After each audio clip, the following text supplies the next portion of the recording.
any word out there? I know obviously stuff's gotten delayed pretty much day by day and hour by hour to a certain extent because they don't know if it's going to keep going or keep getting worse or when it's actually safe to just start flying out of there. But is there any word if they think you're going to be delayed at all coming out on Friday?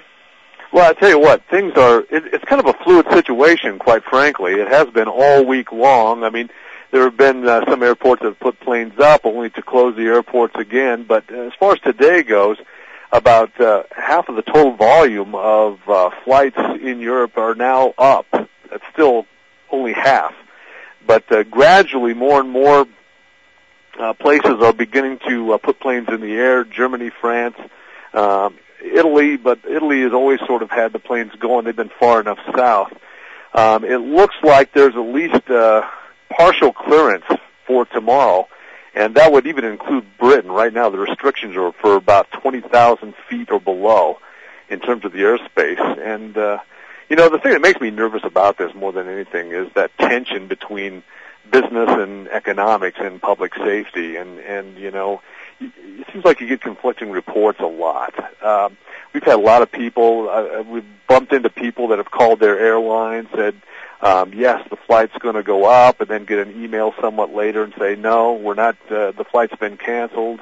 And so then they have to go back and try to reconfirm that. And it's been sort of that way for much of the week. The trains have been full. We've been pretty lucky that we were able to get a car because we've been advised a lot of the car rental places aren't even answering the phone at this point. People are migrating all across Europe trying to find different ways to get out, and it's bottled things up, as you know, around the world, back in the States as well. But it sounds like long-haul flights now are going to be occurring even for England. Beginning tomorrow. That's what we're hearing the latest here right now. So, that's where the latest ash plume is located, just to the north of the British Isles there, but it sounds like they're going to go ahead and give it a try and try to alleviate some of this pressure that's of all this bottleneck that's going on here in Europe. This may sound like a weird question, but and I know you're on like a 2-week vacation over there, going to a couple of different places. Has all of this, I don't know if I'd call it chaos, but all of this, how has it affected your vacation at all? Well, for us, really, it hasn't so much. We've been pretty lucky. The trains have been full. I mean, they've been packed, and we were told when we got into Zurich that don't even try to call the car rental because you're not going to get a car. However, we had one pre-booked, and fortunately, the people at Hertz picked up the phone. Other places are not even answering their telephones because all the cars are out, and there's been a big onrush of vehicles that have been rented out. But they did save one for us. I think we got one of the last ones. So we've been pretty fortunate. I mean, we're thankful that we've got a roof over our head right now. We're not camped out in some airport. But what we're wondering about is, come along Friday, there's still going to be a lot of people that are at the airport trying to book flights, and there's a huge amount of people that are just sitting around here waiting for a flight to open up. So we're not exactly sure what kind of chaos we're going to be seeing on Friday in terms of the amount of people, the amount of pressure for people to get out. So there's hopefully with this partial opening up of the airspace that at least a lot of that pressure will be alleviated. So you're saying that there might be the possibility that some of those people that are waiting may end up bumping you back by a day or two? Well, I'm not so sure about that per se, but they're still. I'm sure they're going to be putting up as many extended flights as possible, but there's still a lot of people on the ground here. They're still waiting for flights or waiting for transportations, and some of these poor folks have been here for like 3-4 days just camped out at airports. But for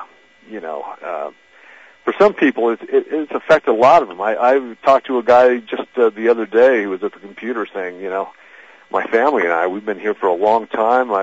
For about 3 days, and says I've got some business interests I have to tend to back in Britain, and he was just trying to find any way possible to get home and wasn't able to do so. So A lot of people have been affected. Fortunately, we haven't as of yet, but we'll see what happens on Friday. It's going to be it's going to take a few days to get this, get everybody cleared out of here, I think. Have you got to see all the sites and everything still? And everything you had planned on doing? Oh yeah, pretty much. It's been kind of a constant haze over here, even in the Alps. We haven't really had a clear day the entire day. And at first I thought, well, is that from ash or what? But I don't think it really has been. It's been more so just like some people have said. Here, you can have a clear day, and it looks like that's why some people are so angry too, because they look up and they see, there's clear skies out here. Why are we not flying? And it's because of the different levels that are affected or potentially affected by ash. And here's another thing too that kind of makes me a little bit nervous, is the fact that British Airways and Lufthansa of Germany have conducted their own personal tests, and they've criticized the governments over here for not conducting more thorough tests as to how the ash is going to be affecting airplanes.